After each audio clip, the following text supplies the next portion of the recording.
On the morning of March 5th, 1991, before the sun could break through the low layer of clouds and warm the wet sidewalk on Pike Street, the blue neon sign of Rain City Records flickered twice and then steadied, as if it needed to prove to someone out there, or perhaps to the owner himself, that it still made sense to stay lit. Inside the shop, the air carried a specific mix: damp cardboard from shipping boxes, the plastic of vinyl protective sleeves, and reheated coffee that had been sitting in the thermos since early. Marko Almeida, 38, a plaid shirt over a white t-shirt, counted bills taken from a brown envelope resting on the counter. He sorted them by denomination with the care of someone who was not doing a mental exercise, but measuring the month in concrete parts. April's rent, the overdue car payment, the record order that had to arrive before the end of the month. Across town, a national chain was already hanging huge banners promising unbeatable prices and infinite stock. The problem was not only the competition, it was the exact moment it arrived. The local scene was exploding, and Seattle was beginning to be treated as if it had become a sound, a news item, a category. College radio stations and newspaper columns talked about bands and labels the way people follow a phenomenon. For a small store, that kind of wave could be momentum or crushing force. If Marko misjudged the bet now, there would be no room to correct it later. The margin could not absorb bad weeks without turning into delay, and delay, there, was always the first step toward losing control. Rain City was 2 blocks from the public market, in a stretch where tourists passed with bags of fish and residents hurried across intersections, with traffic lights still dripping from the early morning rain.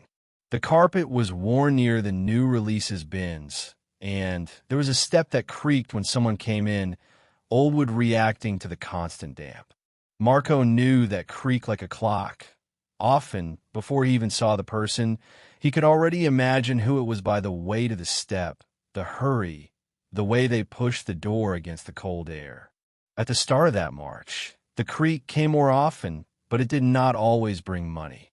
Young people came in to flip through covers, read lyrics, ask about shows at small venues like the OK Hotel on 2nd Avenue or the Off Ramp Café near Pioneer Square, places that hosted bands on weeknights and weekends, with a low stage and sound too loud for the size of the room. They left with a demo tape in hand, a crumpled flyer in a pocket, and a smile that did not pay bills. The store, inside, seemed to vibrate with the city, but the register did not vibrate along with it. Marko had opened Rain City Records in 1983, when Seattle was not a showcase for anything in music retail dependent on importers, regional distributors, and a steady flow of used stock. Back then, he unloaded boxes at the port during the day and, at night, cataloged used LPs. He wiped dust with a cloth, wrote prices in black pen, checked cover condition and scratches on the record under the counter light. The counter had a small brass bell and glass covered in stickers from independent record companies, label marks, and store logos traded in orders and correspondence, like a silent map of connections. Behind it, a wall of shelves held jazz, soul, punk, metal, and a section he called Northwest, which grew irregularly without obeying any plan. One week, 3 singles from Tacoma bands would appear. The next, an EP from Olympia no one had heard of, almost always in small runs, with folded inserts and simple printing. Rain City was a place where you heard the sound of the needle dropping and, sometimes, rain tapping the glass as if trying to get in. That constant noise was part of local commerce as much as the turntable. The national chain was not a rumor. At the end of February, Marko had driven to Northgate Mall just to see it with his own eyes. He crossed the wide parking lot and entered an environment of even lighting and air conditioning, where time seemed to have no weather. There was Tower Records, bright light, wide aisles, colorful posters, cash registers that seemed faster than people, scanners and drawers opening and closing in a rhythm of volume. There were stacks of new CDs at prices Marko could not match without selling a loss, because acquisition cost and shipping already ate the margin before any discount. An employee with a name tag offered a bag and asked if he needed help. Marko answered with a short nod and kept walking between the shelves like someone visiting a hospital, observing the logic of big inventory and fast replenishment. The alternative section took up an entire wall. The Seattle section was still small, but it had a printed sign, and that hurt like premature appropriation. The city had barely begun to understand what was happening, and it was already being packaged with label and category. At Rain City, the phone rang at 10:12, a sharp ring cutting through the low sound coming from the player behind the counter. It was Linda Park, a representative from a local distributor, her voice quick, trained to negotiate amid warehouse noise and traffic.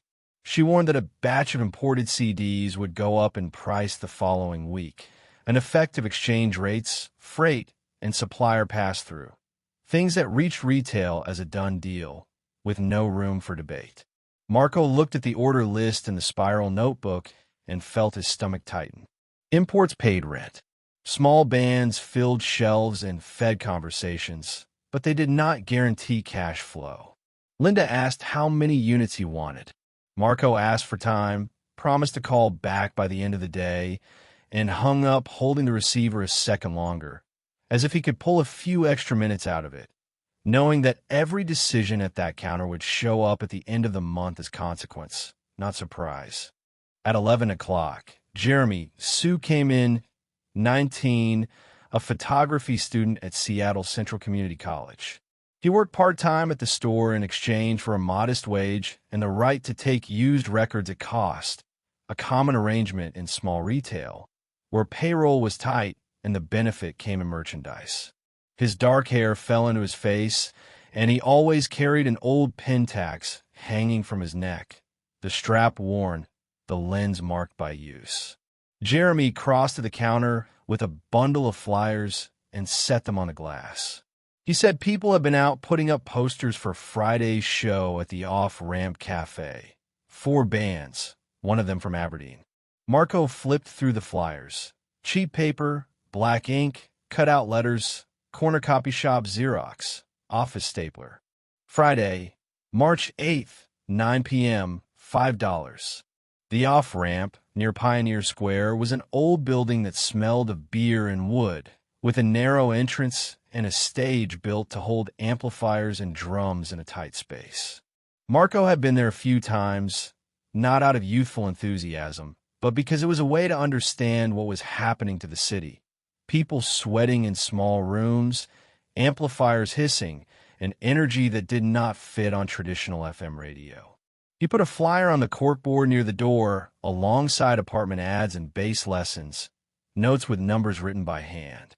Jeremy pointed to the northwest section and said there was room for about 20 more copies of local stuff, because if the store did not fill it now, the chain would. Marko did not answer. He opened a newly arrived box of used CDs, cut the tape with a blade, and a snap of plastic released the smell of old paper. Inside were titles that always moved: Fleetwood Mac, Led Zeppelin, Prince, things that paid bills. There was also a handful of records by local bands pressed in small runs, Xerox covers, inserts folded by hand, staples, and glue visible. Marko set those aside and placed them on the counter as if they were fragile, not because of the material, but because of the place they occupied in the store's economy. The rain intensified in the afternoon. At 2:30 p.m., Diane Salazar, 44, a nurse at Harborview Medical Center, came in with a dripping umbrella and a big coat, leaving a trail of water on the worn carpet.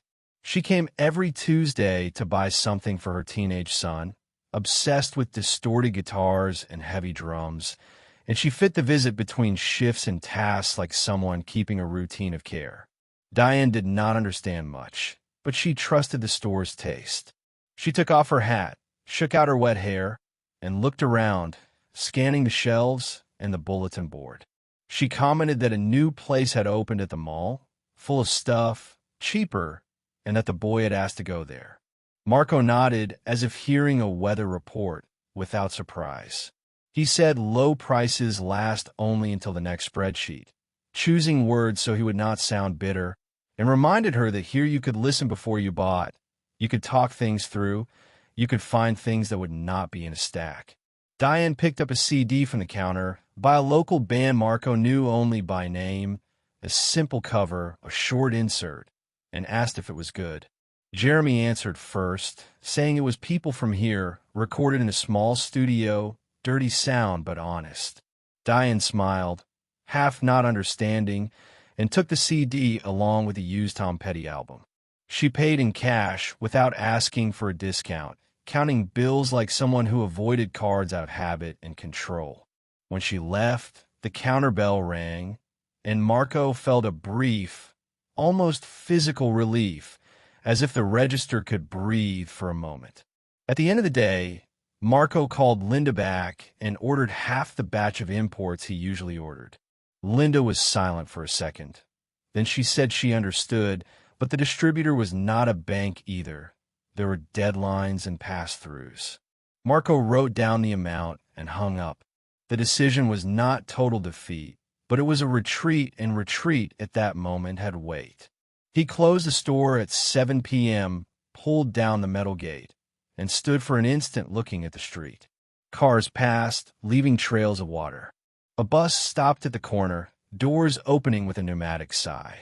Seattle looked the same and different at once, like a record playing the same track, but with a new hiss, a market noise creeping in under the music. On Saturday, March 16th, 1991, the sky opened into a brief blue clearing, and the sun made the asphalt release a light steam, as if drying old grievances, puddles evaporating in the gutters. Marko woke early in his small apartment on Capitol Hill near 12th Avenue and went down the stairs with a bag of bread and coffee bought at a neighborhood market. Simple things to get through the day. He did not have energy for grand planning, but he had a list, and the list was a way not to get lost. He needed to decide what Rain City would be when the rest of the city became a showcase for the Seattle sound, with press and big retail turning a scene into a label. The moral of the problem appeared in small scenes. A 15-year-old kid came in that morning with 2 crumpled bills and asked for the CD that was playing on the radio, a heavy song that was starting to show up on stations like KISW. Marko did not have the CD, not for lack of desire, but because the distributor would only deliver the following week, while the chain already had a stack at the entrance, replenishment guaranteed by contract and volume. The kid made a face and left without buying anything.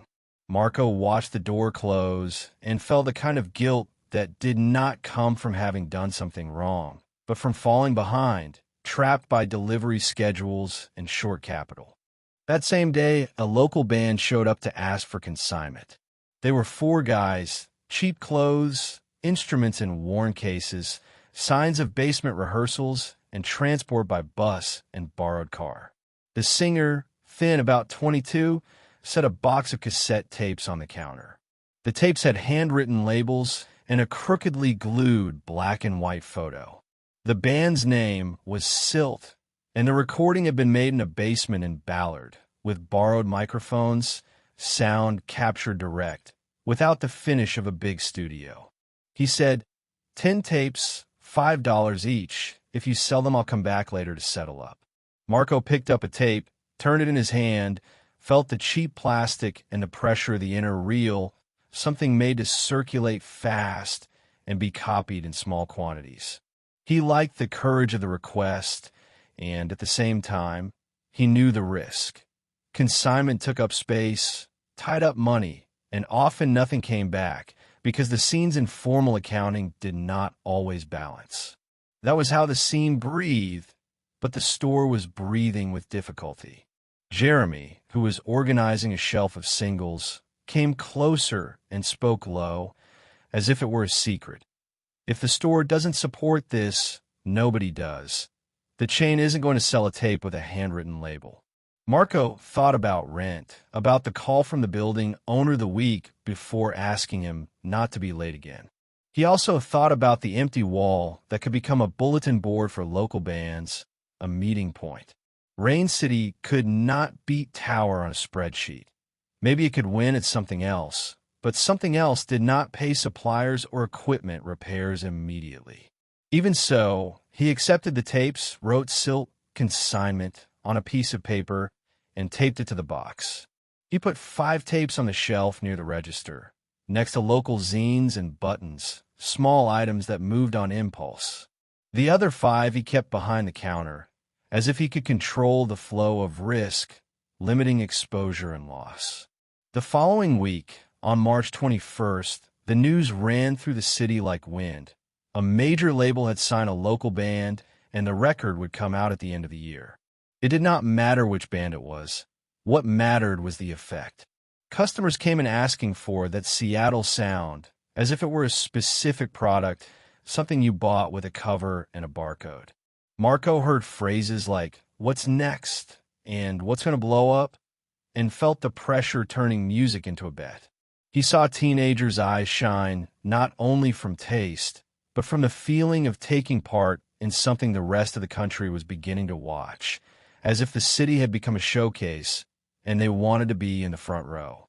At the end of March, Marko went to the Off Ramp Café on a Friday night, March 29th, 1991. It was drizzling, and Pioneer Square smelled of wet brick and cigarette smoke, a mix of old street and bar doors opening and closing. Inside, the sound was too loud, and the lights were few, simple spots and shadows. Marko stood near the back with a cheap beer in an ordinary cup. He saw Jeremy up front, camera hanging, waiting for the right moment, attentive to the stage and the crowd. The band from Aberdeen played a short set. Heavy guitars, lyrics hard to make out, a voice swallowed by volume and acoustics. There was no glamour, only sweat and a rough honesty. Marko realized there, with uncomfortable clarity, that this was not a Seattle product. It was people trying to survive, like him, with limited equipment and big will. After the show, outside, Jeremy talked about the photos not yet developed, as if he could already see the final image, thinking about contrast and grain before seeing the paper. He said that would become the cover of something, that the city was changing fast, and that the store could be a living archive. Marko looked at the alley, water running along the gutter, and thought about the archive he himself had built.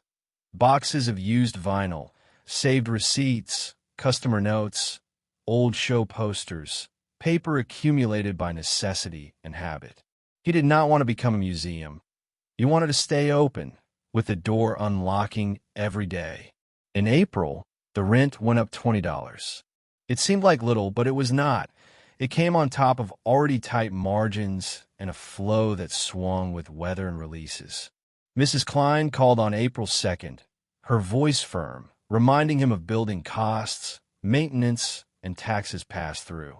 Marko answered politely, wrote down the new amount, and hung up with the feeling that each month became a steeper staircase, step by step, without a handrail. The action began to take shape at the end of April, when Marko decided to reorganize the store. On April 24th, 1991, he and Jeremy pulled boxes out of the back room, pushed shelves, and opened space for a small improvised stage. An old rug, 2 borrowed microphones, a speaker. The idea was to do acoustic shows on Saturday afternoons. No charge, just to bring people in, increase foot traffic, and create a reason to come back. Marko printed a simple poster. Saturday, April 27th, 3 p.m., in-store session, local bands, and taped it to the door to the bulletin board of the corner cafe, left some on the counter next to the coin jar and a stack of zines. The first Saturday was strange and beautiful at the same time. 20 people came in, maybe 30 squeezed between shelves, careful not to knock over covers or bump into boxes. Silt played without drums, with an improvised cajon and out-of-tune acoustic guitars. The sound was not clean, but there was an attentive silence between songs, that store silence that does not exist in a club. Diane showed up with her son, and the kid who had only wanted the radio CD stood there watching as if he were seeing music being born with no distance from stage. Marko sold 3 tapes and 2 zines. It was not much, but it was money that would not have come in, and it was movement you could not buy with an ad. The following week, Tower announced a spring promotion. Marko saw the ad in the Seattle Times on May 3rd, 1991. Discounts on new releases, buy 2, get 3 on some titles. He folded the newspaper and put it on the counter without showing anyone, as if it were a collection notice, a reminder that the war was about volume, and he had no ammunition. In the middle of that squeeze came the irreversible event, without dramatic warning, like almost everything that changes a life. On the night of May 18th, 1991, a Saturday, Marko closed the store at 8 p.m., extended hours to try to catch the late afternoon. It had rained all day, and the street had darkened early, streetlight reflections trembling in puddles.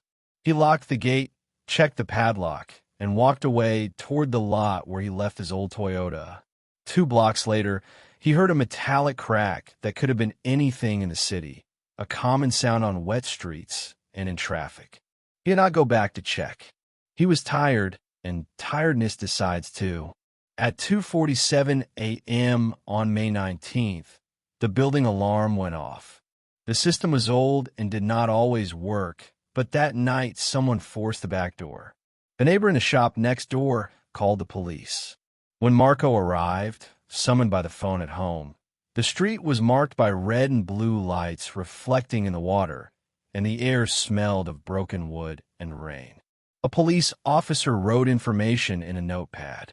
The back door had been pried open, which splintered like broken bone. Inside, the floor had empty cases. They took almost all the new CDs, especially imports and releases Marko had obtained with sacrifice, items easy to resell and identify by title. They also took the cash box hidden in the back room, with the little he kept to pay suppliers. They did not touch the used vinyl or the consignment tapes. They wanted what fit in a bag and turned into immediate value. Marko stood in the middle of the store looking at empty shelves as if pages had been torn from a book. Jeremy arrived shortly after, hair wet, face pale, coming fast despite the hour. He said, quietly, that this killed it and asked if insurance covered it. Marko shook his head slowly. The insurance was minimal, only for fire and basic liability. He had always put off increasing coverage because the monthly premium seemed like one more impossible bill. Now, the impossible had become late. The loss was not only money, it was the sense of safety, the idea that Rain City was protected by routine. Even the creak of the step at the entrance seemed different that morning, as if the wood had learned something else too. In the days that followed, Marko filed a police report at the downtown precinct on May 20th. He filled out forms in small handwriting, listing what he remembered, trying to reconstruct inventory from memory and old notes. He did not remember everything, and with each line the paper demanded number and title, making reality more concrete, heavier. He called Linda and explained what had happened. She was silent, and then said she could hold payments for 2 weeks, but no more, because she also had bills and pass-throughs. Marko thanked her in a dry voice. Gratitude, there, felt like a heavy object in his mouth. The store reopened on May 21st with half the shelves empty. Marko put up handwritten poster boards. Robbery, restocking little by little. Thank you for supporting local stores. It was not a plea for pity, it was information. Even so, some customers came in with a different care, as if the store had become wounded and the space asked for quiet. Diane came by on May 23rd with a box of CDs her son no longer listened to, scratched cases, crumpled inserts. She said he could sell them used, better than letting them sit. Marko accepted and gave store credit more generous than he could afford because he understood the gesture as community, a kind of support the chain could not buy with marketing. Others did the same. They brought old vinyl, donated boxes of zines, left coins in the jar on the counter. Jeremy photographed the empty shelves not for aesthetics, but as a record of the impact, proof of a before and after. He pinned a photo to the bulletin board with a typed caption, May 19th, 91 night of the break-in. Rain City began to carry a public scar, visible to anyone who walked in, and the scar by itself changed the way people looked at the place. Summer arrived slowly. In June 1991, the city grew brighter, tourists increased at the market, more people moving early, more bags on the sidewalks. Marko began opening the store at 9 a.m. to catch the flow, taking advantage of those coming from the market and those getting off the bus. Money stayed tight. On June 12th, he had to sell part of his personal collection of rare LPs to a collector from Bellevue. There was no dramatic scene. He put the records in a box, drove to a supermarket parking lot, received an envelope, and came back with a lighter trunk. The weight that left the car entered his chest because years of property were turning into weeks of breathing room. In July, the Saturday sessions gained more organization. Marko could not compete with promotions, so he competed with presence, calendar, and consistency. On July 6th, 1991, an all-girl band from Olympia played in the store. The old fan turned in the corner, pushing warm air and the smell of people in a small space. People bought bottled water, flipped through zines, wrote their names in a notebook to receive show notices, a simple paper list. Marko realized the store was becoming more than commerce. It was a place where time was marked. It was not romanticizing, it was survival. People who came back every week tended to spend something, even if it was just a tape or a used CD, and tended to bring someone else. But the dilemma did not disappear. In August, imports went up again. Linda called on August 8th, 1991, and asked whether he would resume larger orders. Marko looked at the shelves and at the bank statement. There was another pressure, subtler and constant. Customers showed up with clippings from national magazines asking for the hot titles, the same ones Tower kept in stacks, priced as lost leaders. If Marko did not have them, they crossed town and bought them there.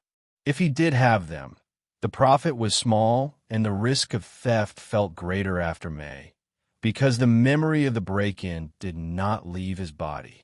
Marko decided to create a clear division, almost an internal rule. In the notebook, he wrote 2 columns, bills and bet. Under bills, he put the titles that always moved, even without glamour, the ones that kept the register going. Under bet, he put local bands, small labels, things that might never leave Seattle, material that made the store what it was. With each order, he forced himself to keep a balance. For every box of bills, 1 box of bet. It was not a manifesto. It was a method not to get lost in fear, not to become only a catalog reseller. On August 27th, 1991, the store received a box of CDs from an independent label in Portland. Among them was an album by a Seattle band that was starting to get more play on college radio. Marko put 5 copies on the shelf and 1 in the CD player behind counter. The sound filled the store with guitars and a voice that seemed to tear and plead at the same time, a recording with raw dynamics, without radio polish.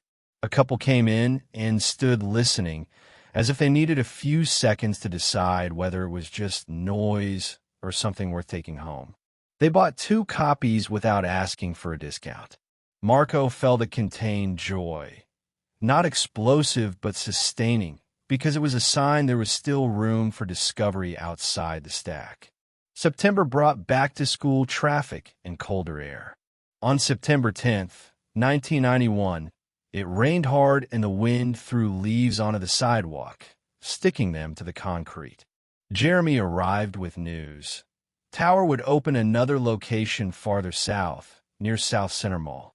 The expansion felt like a long shadow, a net stretching. Marko listened and nodded. There was no energy for indignation. There was work, opening boxes, tagging, cleaning, helping customers. On September 24th, 1991, Rain City marked 8 years since opening. Marko did not throw a party. He cleaned the door glass more carefully, removing fingerprints and rain specks, changed the tape in the CD player, and arranged the northwest section to sit at the entrance, like a quiet declaration, a storefront choice without a storefront. He also put out a donation box for a local shelter, because he saw people sleeping under awnings near the market and knew the city, shining in magazines, did not warm anyone, and that downtown had layers of abandonment that did not disappear with headlines. In October came a small blow and a lesson that hurt because it was common. A distributor delayed a delivery, and Marko lost sales of an expected release, people who came with the date in their heads, and money counted out. On October 11th, 1991, a customer complained loudly, saying that any real store would have a record. Marko listened without arguing. After the customer left, Jeremy took the camera from his neck and, instead of photographing, helped reorganize shelves in silence. The store did not need speeches. It needed to continue, because continuity was the only argument possible against volume. Autumn deepened the smell of rain and coffee. The Saturday sessions became routine, and, with them, the sense that Rain City had found an access the chain did not offer. It was not only music. It was the meeting of people who wanted to be close to what was made there in that weather on that concrete, in that narrow strip between the sea and the hills, with buses passing and people coming in to take shelter and listen. On November 2nd, 1991, a cold Saturday, Marko arrived early and found an envelope shoved under the door. Inside was money, small bills, and an unsigned note to help restock what they took. Thank you for keeping the door open. Marko stood for a moment with the key in his hand, listening to the street silence before the movement, before the first creak of the step. He did not try to find out who had left it. He put the note in the receipts drawer, along with other papers that were useless for accounting but useful for memory, proof that the store was seen. At the end of November, near Thanksgiving, the store sold far more than in the previous months. It was not a miracle. It was the sum of small gestures. People buying gifts, collectors hunting used rarities, teenagers saving money for tapes and zines, counting coins and crumpled bills on the counter. Marko paid December's rent on November 28th, 1991, with hands that trembled less than they had in March. There were still debts, there was still risk, but there was continuity, and continuity that year was a concrete kind of balance. On December 14th, 1991, the last Saturday session of the year brought a band that mixed acoustic guitar and noise, and the store filled with breath vapor on the glass, condensation forming blotches. Outside, downtown Christmas lights shone reflected in puddles. Diane appeared again, now talking with other mothers, asking about safe shows for minors, trying to understand times and places. Her son, taller and with longer hair, helped carry a small amplifier inside, as if he had found a function in the city. Jeremy photographed the scene calmly, without flash, as someone who did not want to interrupt, recording without turning it into spectacle. Marko stood behind the counter watching the movement. The brass bell rang when the door opened, and the creak of the steps stayed the same, despite everything. The scar from the break-in was still there, a mark on the back door he had not been able to fully repair, patched wood, and a reinforced lock only as far as money allowed. But the store had filled the emptiness with other things. Stronger used stock shelves, a livelier wall of local bands, a contact notebook, a flyer board that changed every week, paper over paper, dates and addresses. On December 31st, 1991, Marko closed earlier at 5 p.m. The city was preparing for the year to turn, and the rain fell fine and insistent, making a constant sound on the glass and in the gutter. He turned off the lights, checked the locks twice, and stood for a minute inside the dark store, listening to distant traffic on First Avenue and the drip of a gutter. The brown envelope from the beginning of the year had been replaced by a more organized folder of bills, not because life had become easy, but because he had learned to measure risk with a different kind of ruler, writing more down, controlling more, accepting less illusion. Rain City did not defeat the chain, and it did not need to. It needed to exist in the way it knew how. A place where music had the weight of an object, where small names gained space alongside titles that paid the bills, where an irreversible loss had become part of the record and not its end. Marko locked the door.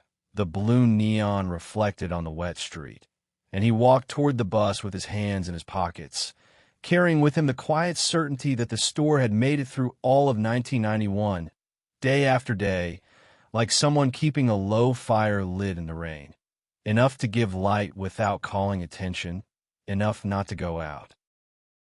If this story stayed with you, please consider liking the video. It helps these quiet, often overlooked stories reach more people who value them. Subscribe to Ordinary Lives, Extraordinary Times to remain connected to stories of everyday people who lived through moments that shaped history. Each life mattered. Each story deserves to be remembered. We'd also like to hear from you. Share in the comments where you're watching from. Our audience spans countries, generations, and experiences, all joined by a shared respect for history and the lives within it.